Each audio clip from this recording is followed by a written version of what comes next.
I've stopped counting the days, they fly away too fast, like birds fleeing from colder seasons. The weeks seem to flee from the calendar.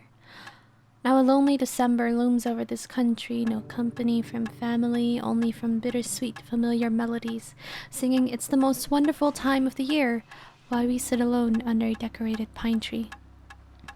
In the face of ever-increasing regulations, I see the revival of an early phantom. The one that dictated that now it is time to spend time on. Past times we enjoyed but we seemed forgotten.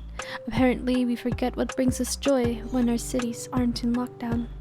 How can one blame us when competition is fierce between a career and dating and a social life to which we must adhere?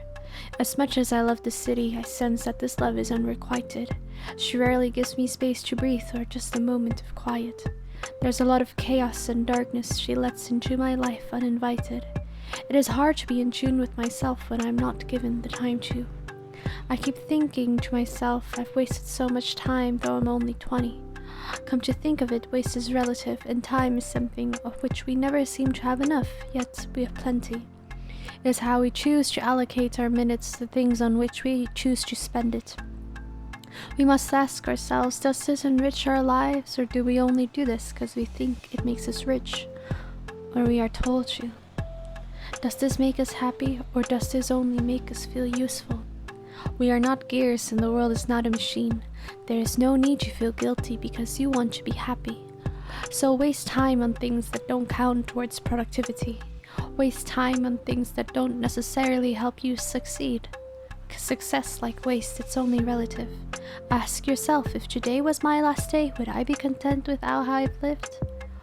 Or would I leave unfulfilled and questioning? Had I taken more time for sincerity? Had I found more serenity?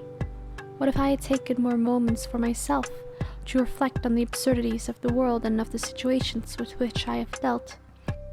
Have I been too busy focusing on what I thought others wanted from me, rather than listening to how my own heart wanted my life to be? Excuse my thoughts, they tend to swirl in a spindrift. I suppose these last few months have at least given me much time to think. I realize I embody chaos, but for once I am learning to embrace it. Though I'm trying to be a better person, there is no need for me to become someone completely different. I suppose the last few months have taught me to see beauty in almost everything. In a world this dark, I propose to seek light from within. Though the shadows are alluring, and it is easy to be tempted. It is enticing indeed to be swallowed by the tempest. At first it may feel warm, but her caress is an illusion. Her grasp is hard to escape and even harder for someone to intrude in. So take a blanket, your favorite hot drink, cuddle up under your decorated pine tree.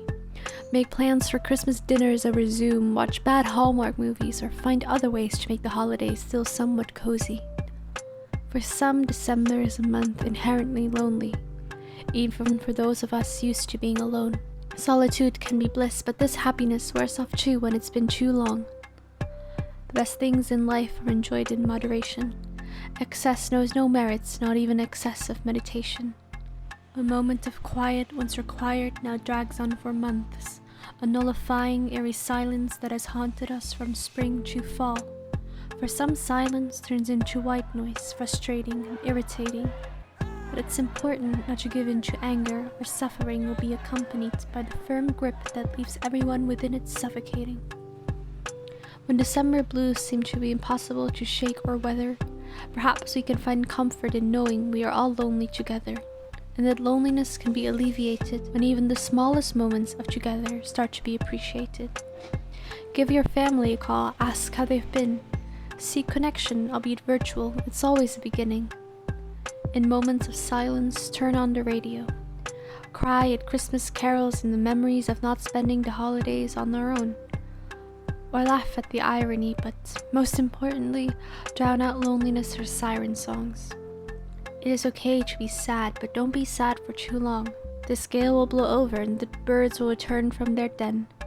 To weather this storm, we must believe that one day this world can feel like home again.